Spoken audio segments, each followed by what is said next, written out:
Bonsoir à tous, bienvenue dans Jour de match CAL, l'émission d'avant-match en partenariat avec le Conseil départemental des Hautes-Pyrénées et les enseignes de la zone commerciale de Cap-Verne, émission enregistrée ici à Tournaille depuis les studios Chloé TV. Nous sommes à moins de 24 heures de ce derby que vous attendez tous et que vous avez coché dès la sortie du calendrier, j'en suis convaincu. Deux rencontres qui s'annoncent explosives et palpitantes à 13h45 et 15h30 à François Sarrat. La tension ne va cesser de monter jusqu'à dimanche, alors rentrons dans le vif du sujet, décryptons cette prochaine rencontre capitale pour les deux équipes dans cette émission. Mes trois intervenants du jour seront Lionel Béguet, coprésident du CAL, nous parlera de cette belle journée qui vous attend dimanche et des enjeux de cette rencontre. Philippe Arberet, vice-président du Stade Bagnéret, va vous parler de son équipe des Noirs et Blancs. Enfin, David Bonnecarrère, le troisième ligne de l'équipe première du CAL, nous parlera de cette folle fin de saison et de l'adversaire du jour qu'il connaît si bien. Avant de parler de la grosse partie qui attend les joueurs et qui vous attend demain, allons discuter de ce match pas comme les autres, des animations prévues et des différents enjeux avec le coprésident du CAL, Lionel Béguet. Pour nous parler de cette belle journée de dimanche à François Sarrat, j'ai le plaisir d'accueillir ici en studio Lionel Béguet, coprésident du CAL aux côtés de Christophe Schneider. Bonjour Lionel. Bonjour Romain. Alors, je suis ravi de vous accueillir pour parler de cette belle journée. Vous le savez, ça va être un beau rendez-vous, un grand moment pour les deux villes, pour le département. J'imagine qu'en coulisses, ça doit travailler depuis quelques jours déjà sur cette belle journée. Qu'est-ce que vous nous avez prévu de beau pour ce dimanche ? Oui, c'est vrai qu'avec toute l'équipe, ça fait déjà un mois qu'on prépare la venue de ce derby. Mais déjà, on va réaliser notre second repas partenaire de la saison. Avec une petite modification, on monte un chapiteau de 500 mètres carrés sur le terrain numéro 2 à Lannemezan. Et toutes les festivités se dérouleront à François Sarrat. Sur site. Alors par contre, malheureusement, il faut le préciser, que ce soit le repas supporter ou le repas partenaire, tout est complet. Vous avez été victime de votre succès. J'imagine que c'est énorme. Ça annonce une belle journée, rien que cela. Oui, c'est vrai. Ça fait déjà pratiquement une semaine. Tout est complet. Les partenaires ont répondu présent. C'est vraiment une belle satisfaction. Et bien sûr, au niveau des supporters, nous serons également 140. Donc maintenant, reparlons un peu du côté sportif. Parlons de votre équipe du CAL. Vous êtes sur une dynamique vraiment positive avec 4 matchs en défaite. Comment vous vivez cela depuis le début de la saison ? Voilà, c'est la meilleure dynamique avec Christophe en tant que coprésident. J'imagine que c'est mieux d'être coprésident dans cette dynamique-là. Qu'est-ce que vous en avez pensé ? Oui, c'est vrai, mais on l'a ressenti. Déjà, on a passé une phase allée très difficile, un peu chaotique. Et ensuite, la trêve hivernale nous a fait du bien. Et au retour de cette trêve hivernale, on a attaqué la seconde phase et qu'avec de bons résultats. On aurait pu avoir un résultat un peu plus positif, je pense, à Florence. Oui. Mais c'est comme ça. Après, sur l'ensemble de la phase retour, c'est vraiment positif. Et là, on est sur vraiment une jolie dynamique. Mais attention, dimanche, au Stade Bagnéret qui est actuellement sur une mauvaise passe, mais j'ai très peur de ce match. Justement, ce match de dimanche, parlons-en, ce derby, vous l'avez dit, vous êtes sur une dynamique positive et montante, diamétralement opposé, le Stade Bagnéret est à l'inverse. À quel type de match vous attendez-vous ? Et j'allais vous dire, est-ce que vous craignez ce match ? Vous l'avez dit avant la question. Oui, là, un derby, c'est vraiment du 50-50. On va faire abstraction des résultats avant ces matchs, autant pour Bagnères que pour Lannemezan. Ça va être un match très dur. Au match aller, on avait été cabossé devant, on a perdu et logiquement. Et bien sûr, on espère dimanche battre le Stade Bagnéret sur notre pelouse de la Sarrat. Justement, après ce match, la saison n'est pas terminée. Peut-être pas pour Bagnères. Vous, c'est certain que non. La suite des événements, c'est quoi ? C'est un match de barrage pour aller chercher, toucher du doigt cet objectif qui est depuis le début de la saison, la montée en National 2. Oui, c'est vrai, avec ces résultats positifs, maintenant on se trouve entre la 5e et la 8e place, donc qualificative pour réaliser un barrage aller-retour.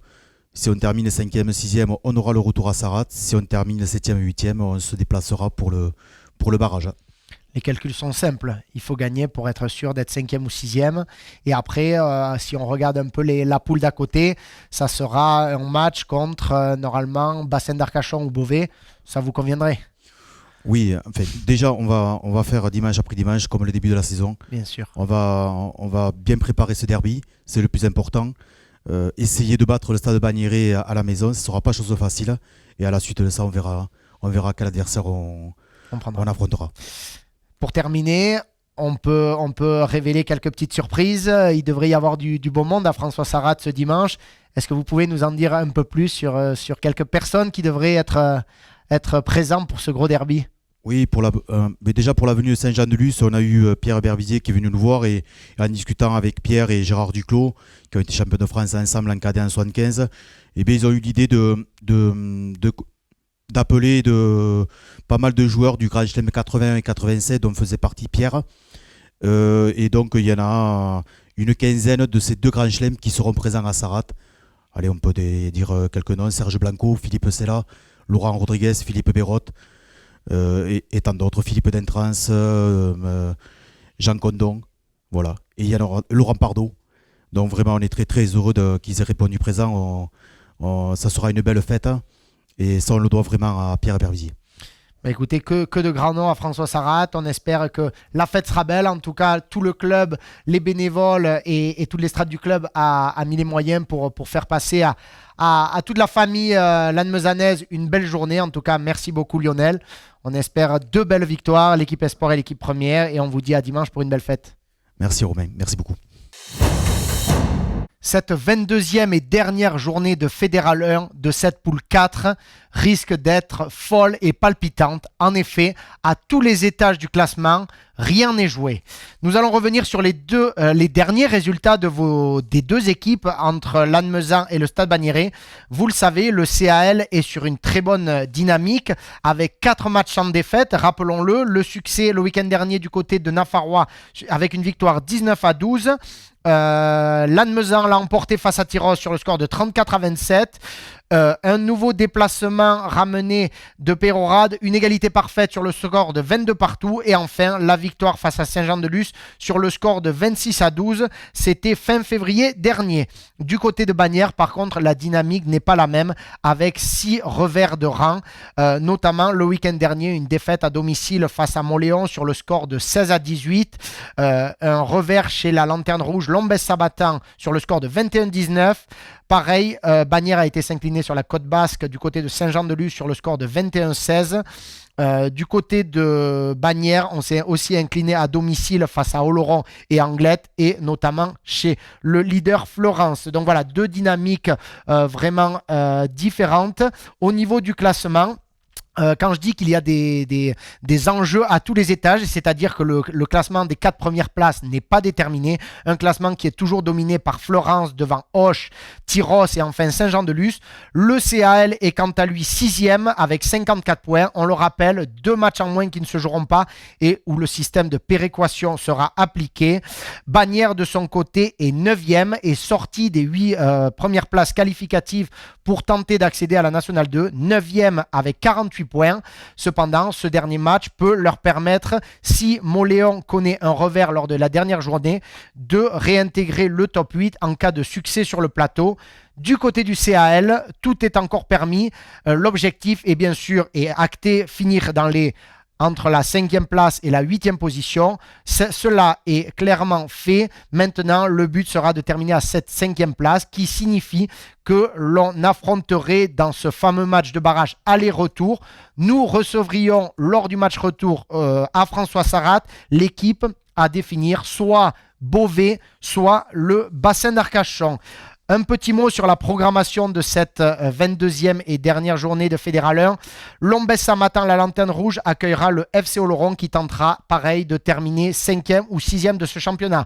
Montléon aura fort à faire face au leader Florence à domicile. Victoire impérative s'ils veulent rester dans ce top 8. Lannemezan accueille Bagnères dans le derby. Auch accueille Nafarrois. Saint-Jean-de-Luz accueille Tyrosse. Pareil, l'enjeu est énorme. Le vainqueur sera devant au classement à la fin de la phase régulière. Et enfin, l'Anglette Olympique accueille le Pérorade Sport. Après avoir posé le décor, vous avez toutes les infos pour être prêt et entrer dans le vif du sujet. On part en quelques secondes du côté de Bagnères de Bigorre pour discuter de ce fameux derby avec Philippe Arberet, vice-président du club bigourdan. comme à notre habitude dans jour de match CAL, nous nous intéressons à notre adversaire du jour. Nous partons en quelques clics à la découverte de l'adversaire du jour. Cette fois-ci, nous n'allons pas bien loin. Nous allons chez le voisin, le Stade Bagnérais, pour le derby bigourdan que tout le monde attend. J'ai le plaisir d'avoir avec moi en visio Philippe Arberet, vice-président du club depuis 7 ans et même éducateur depuis 22 ans. Bonjour Philippe. Oui, bonjour à vous. Alors, première question, elle est plus personnelle. Quelle est votre histoire avec votre club du Stade Bagnérais? Racontez-nous. Alors, après avoir été joueur, je dirais depuis les minimes jusqu'à les seniors, je suis revenu en 2000 en tant qu'éducateur à l'école de rugby à la demande de Christian Lisbani et je ne suis plus jamais reparti.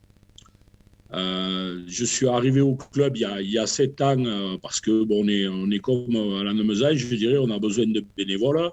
Et aujourd'hui, notre club tient essentiellement, c'est dans l'ADN du club le bénévolat. Et on essaye effectivement d'exister au plus haut niveau du monde amateur, c'est-à-dire la fédérale 1. Mais rien ne serait possible aujourd'hui sans nos bénévoles. Donc je fais partie. Alors, on essaye aussi... Pardon. Allez-y, je vous écoute. On a justement plein de points communs et notamment on a le tournoi du 1er mai qu'on fera cette année le 30 avril où il y a près de 1200 gamins qui seront présents venus de toute la France et c'est vrai que la formation est très importante pour nous.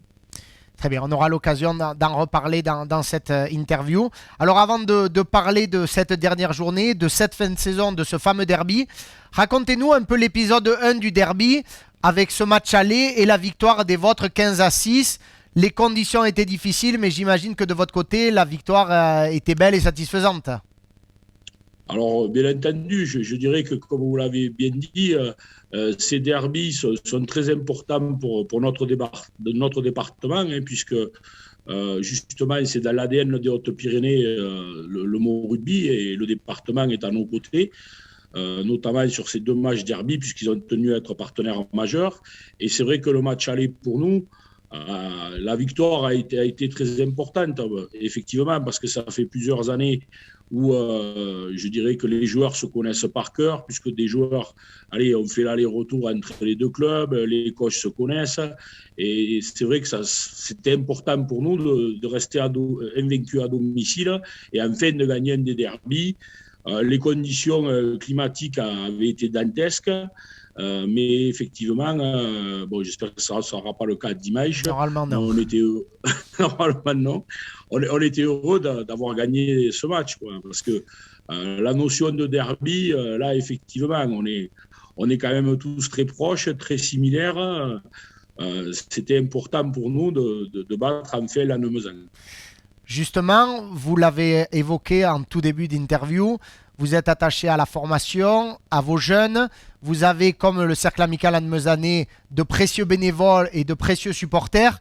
Une victoire face au rival voisin, j'imagine que même pour la ville, pour tous ces gens-là, c'était important et c'est toujours important. Oui, mais bien entendu.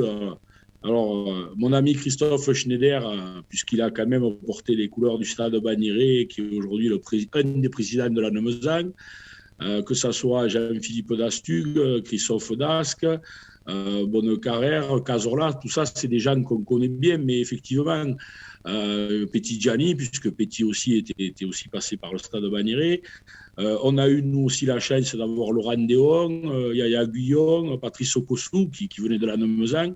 Donc, c'est vrai que, oui, on est les 2 sous-préfectures et qu'à un moment donné, la rivalité, si on peut parler de rivalité, on aime bien effectivement pouvoir boire un coup à la fin du match en disant pour celui-là, il est pour nous, quoi. Mais c'est vrai qu'il y a de très bons rapports et comme je vous dis, cette année, on a mutualisé l'équipe cadet puisque le CAL a bien voulu nous permettre de rejoindre l'entente du RPP.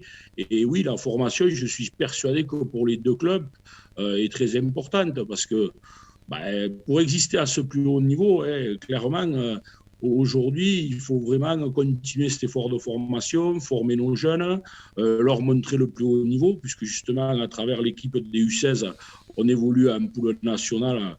Je dirais qu'aujourd'hui, c'est clair que les clubs sont similaires. les mêmes valeurs, etc. Je ne vais pas parler de symbiose, mais on n'est pas loin. Par contre, c'est vrai que dimanche, bon, pendant 1h30, ben, voilà, on essaiera de pendant 80 minutes. Bon, il y a le match des espoirs aussi avant. Chacun, effectivement, essaiera de donner le meilleur de façon à qu'il y ait un bon match de rugby. Bien sûr, c'est certain. Alors justement, parlons de votre équipe, parlons du jour J.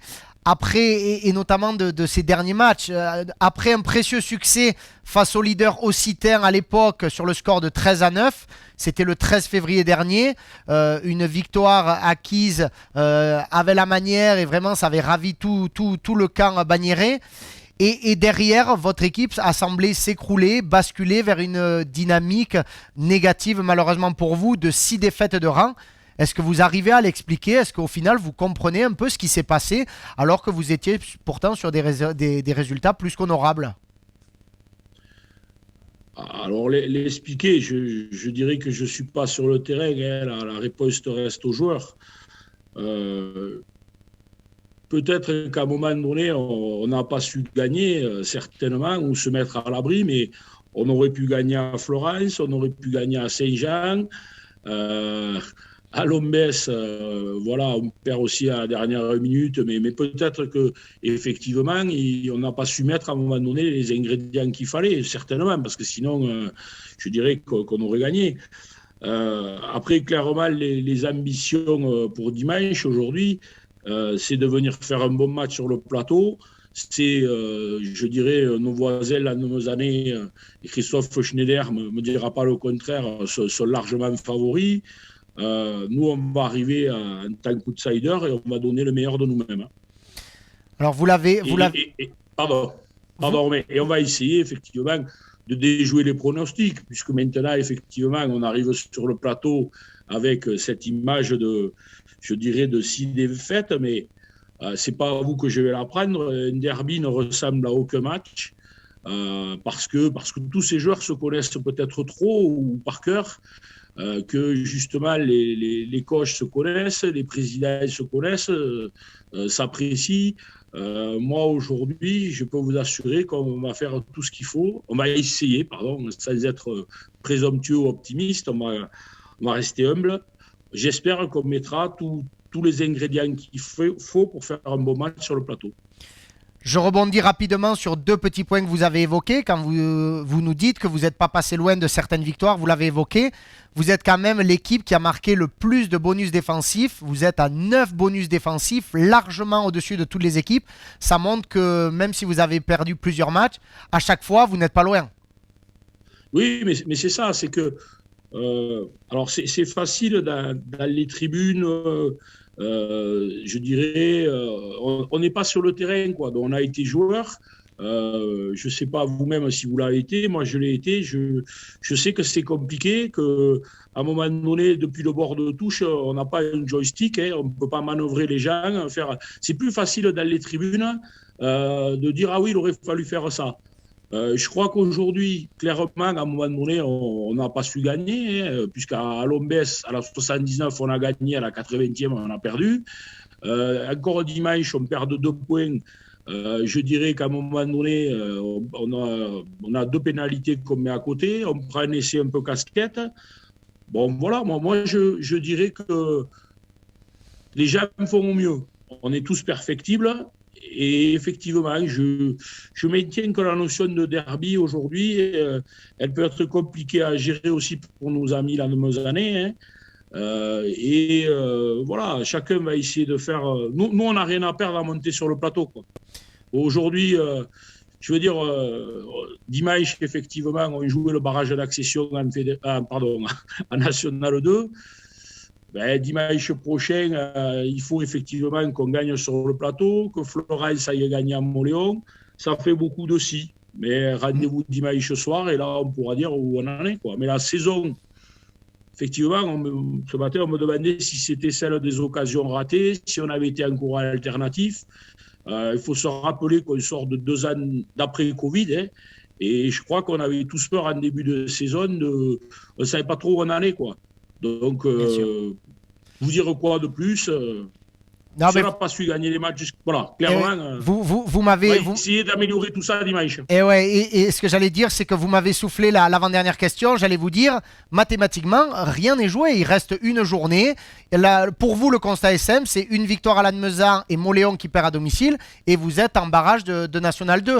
Donc, moi, ce que j'ai à vous demander en dernière question, malgré cette période négative pour votre club et le moral des troupes qui doit être un peu affecté, on l'imagine, qu'avez-vous envie de dire à vos joueurs et à vos supporters pour conclure cette interview? Alors moi, je vais vous dire, on va se donner rendez-vous sur le plateau. Je sais qu'on sera formidablement accueillis. Et on va se donner rendez-vous à 17h dimanche. Et là, on pourra parler, j'espère qu'on aura vu un beau match de rugby. À ce moment-là, les choses seront claires. Mais jusqu'à là, effectivement, on va se donner rendez-vous dimanche sur le plateau. Je sais que ça sera une belle fête et je sais que le CAL a fait ce qu'il faut pour nous recevoir en termes de partenaires, etc., notamment au travers de cette interview. Donc, rendez-vous dimanche à 17h et j'espère qu'il y aura énormément de monde qui viendront encourager les deux équipes et j'espère avoir le stade Bagnéret gagné. Eh bien, écoutez, merci beaucoup Philippe d'avoir été avec nous. Tout a été dit, la fête sera belle, c'est certain. Maintenant que le meilleur gagne. Et bien sûr, au nom de tout le club du CAL, on vous souhaite à tous, amis du Stade Bagnéret, la bienvenue sur le plateau. Merci Philippe. Merci à vous. Au revoir. Passons à la rubrique infirmerie pour connaître l'état de vos troupes avant ce match capital. Thomas Rojo et Romain Serré-Périguin, vous le savez, ont terminé la saison. On leur souhaite encore un bon rétablissement et on imagine leur déception de manquer un tel événement. Tout comme le centre Emmanuel Paris et l'ailier arrière Pierre Belzens qui sont toujours convalescents. Enfin, le pilier Anthony Alvarez se testera en fin de semaine pour savoir s'il participe à la rencontre ou non.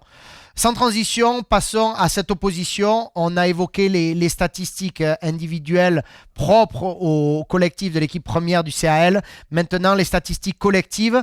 Pour revenir en quelques instants sur les dernières confrontations, toujours serrées, hein, des matchs toujours âpres et accrochés.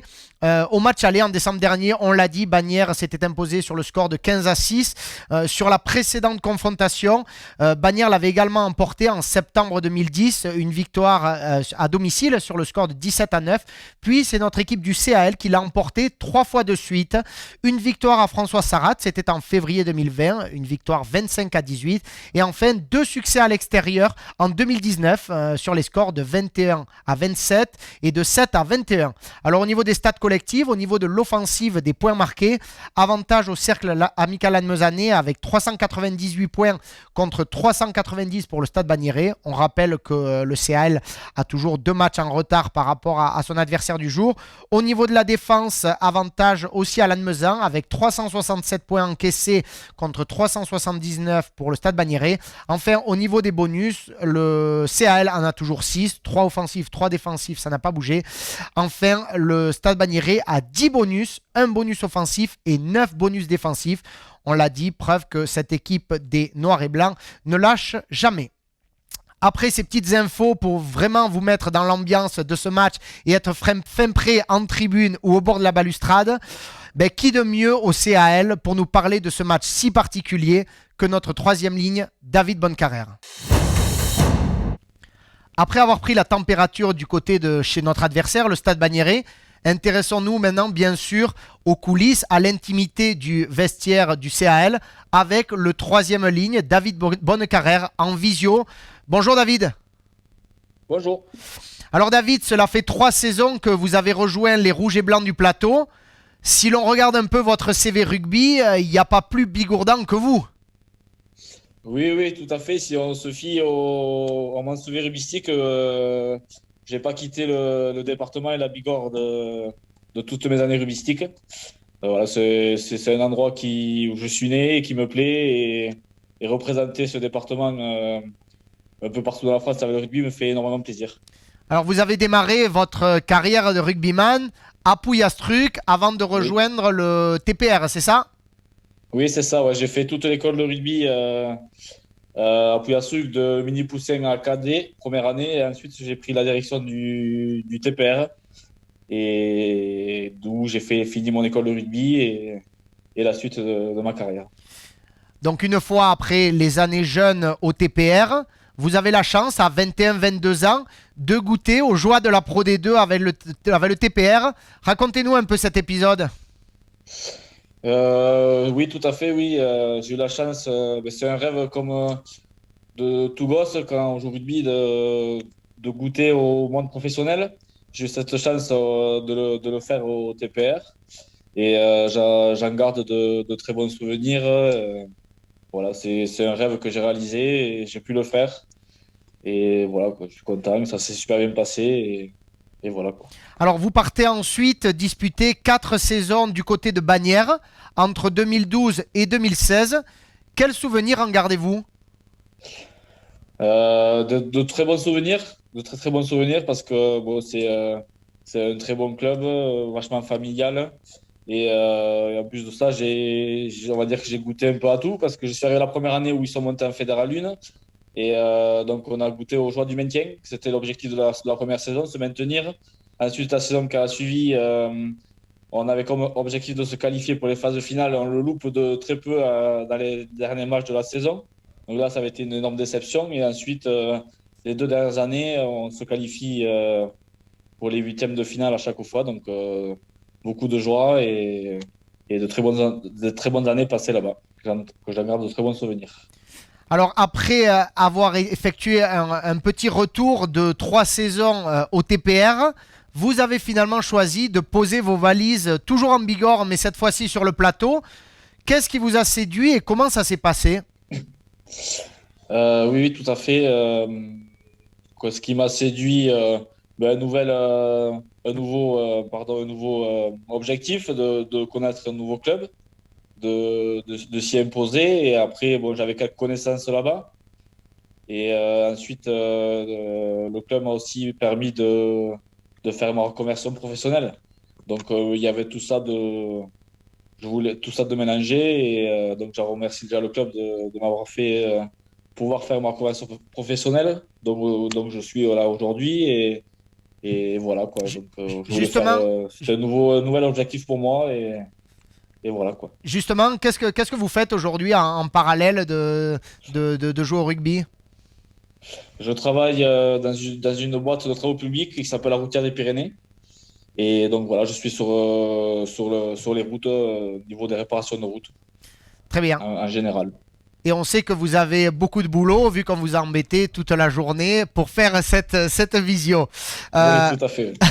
Revenons au rugby. Est-ce que vous pouvez nous faire un petit retour, un mini débriefing de cette défaite du match aller au stade Marcel Cazenave de Bagnères? Une défaite 15-6, est-ce que vous vous en rappelez? Oui, ouais, je me rappelle très bien. Je me rappelle très bien. Déjà, vu les conditions météorologiques qu'il y avait, ça avait été un match très, très, très compliqué. Il n'y avait pas eu de grandes envolées.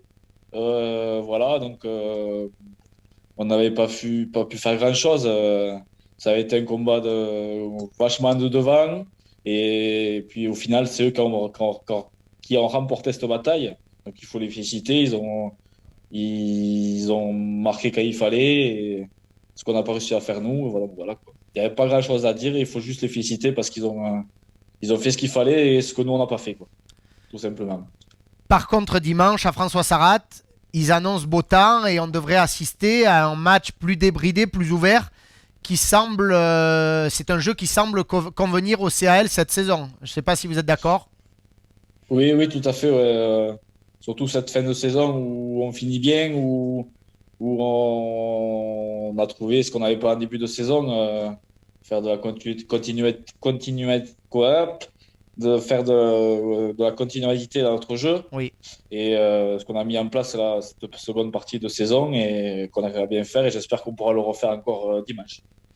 Alors des derbies, j'imagine que vous, David, vous en avez joué un paquet.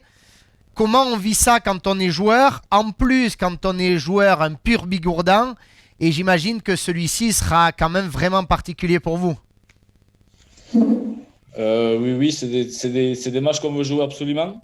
C'est des matchs où on est impatient d'arriver au jour J, quoi, le dimanche, pour jouer ces matchs. Parce qu'un derby, c'est des matchs spéciaux.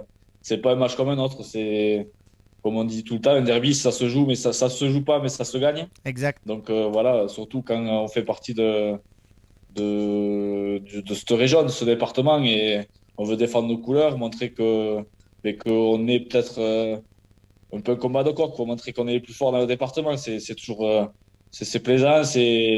Voilà, quoi. C'est des matchs qui sont bien joués, quoi. Voilà, quoi.